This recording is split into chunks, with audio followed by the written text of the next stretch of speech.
Juta lungai pati song su Into kon tengok le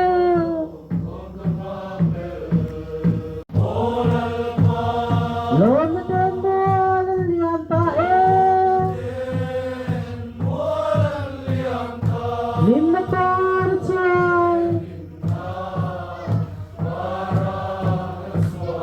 Oh kon kirban sung sangki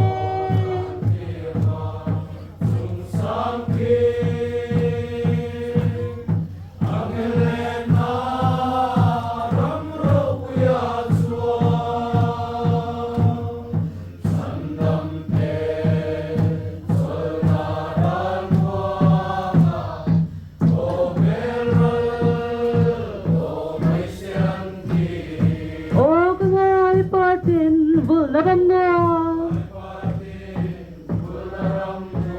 Julau tulan dunne masya ma chuang Kai la Chalai binne mo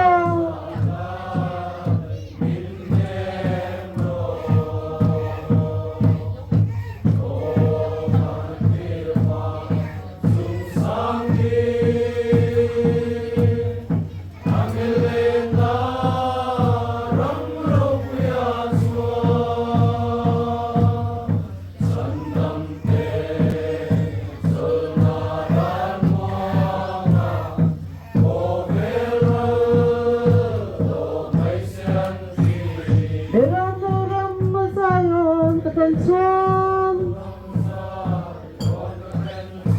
Lunggu kecendere tengah laga